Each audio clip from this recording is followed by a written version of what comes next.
Hello guys, কি অবস্থা সবার? কেমন আছেন? আজকে নিয়ে আসলাম রেডমি 5 এর এলসিডি চেঞ্জ করব। দেখতে পাচ্ছেন শুরু করে দিয়েছি। তো রেডমি 5 এর এলসিডিটা চেঞ্জ করতে হলে এটা হচ্ছে নতুন ভার্সনটা, রেডমি 5 নিউ 4G টা। তো রেডমি 5 এর এলসিডিটা আমি কিভাবে চেঞ্জ করতেছি দেখতে পাচ্ছেন। এটা প্রথমত আপনার করতে হলে এটার ব্যাটারিটা আগে খুলে নিতে হবে, ব্যাকডোর গুলো খুলে নিতে হবে সুন্দর করে, তারপর দিয়ে এটা আপনার এলসিডিটা চেঞ্জ করে নিতে হবে। তো এলসিডি চেঞ্জ করার আগে দিয়ে আপনারা নতুন এলসিডিটা অবশ্যই চেক করে নেবেন আমার মতন। এই দেখুন নতুন এলসিডিটা প্রথমত আমি লাগাচ্ছি, লাগিয়ে এটাকে চেক করে নেব যে এলসিডিটা ঠিক আছে কিনা। প্রথমত পরীক্ষামূলক আমি এটা এই চেক করে নিতেছি যে এটা ঠিক আছে কিনা, চলে কিনা। এরপর দিয়ে এটা ফিটিং করার পালা। যদি না থাকে তাহলে এটা আবার চেঞ্জ করে নিতে হবে।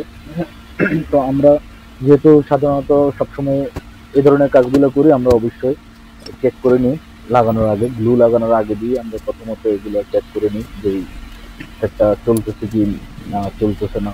তো ডিসপ্লেটা যখন নতুন লাগাবো, অনেক ডিসপ্লে দেখা যাচ্ছে খারাপ করে, দেখা যাচ্ছে টাচে কাজ করে না, না হয়তো কোনো দিকে একটা সমস্যা থাকতে পারে। তো কাস্টমার এই মোবাইলটা যখন নিয়ে আসছে আমার কাছে তখন খুবই এটা বাজে অবস্থা ছিল। বাজে অবস্থা বলতে এটা যত সম্ভব ও বাইক রাইডিং করে, ও ডেলিভারি ম্যান, বাইকে করে ডেলিভারি করে। তো যত সম্ভব এটা রোডের মধ্যে পড়ে গেছিল রাস্তায়।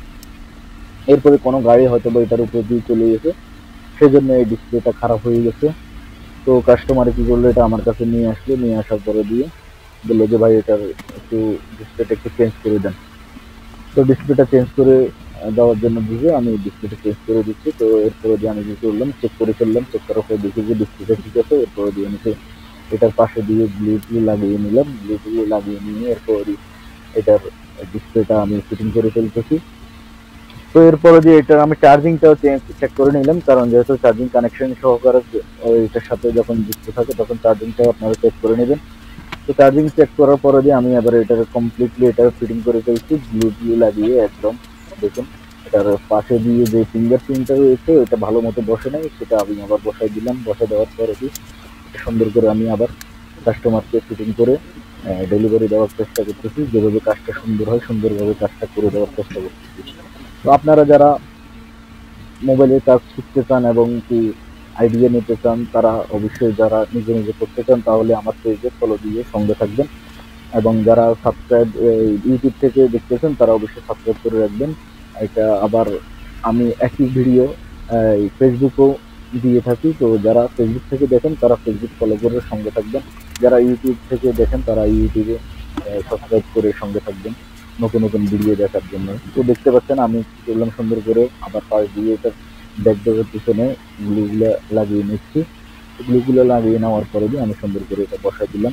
বসায় দেওয়ার পরে যে দেখুন কিভাবে রাবারটা মারতেছে। এটা পিছন দিয়ে রাবারটা মেরে নিতে হবে, না হয়তো বা গ্লুটা ফাঁকা থাকে যাবে, তখন ব্যাকডোরটা ফাঁকা থেকে গেলে সুন্দর দেখা যাবে না, কাস্টমার অবজেকশন দিবে।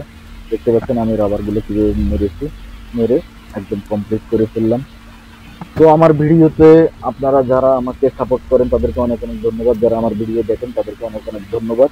এরকম ভিডিও পেতে আমার সঙ্গে থাকুন, আমার চ্যানেলে সাবস্ক্রাইব করে রাখুন। দেখুন আমি পরীক্ষামূলক ভাবে চেক করতেছি, সবকিছু ফিটফাট করে একদম কমপ্লিট করে ফেললাম, কাস্টমারকে দিয়ে ফেললাম, কাস্টমারের দিকে খুশি।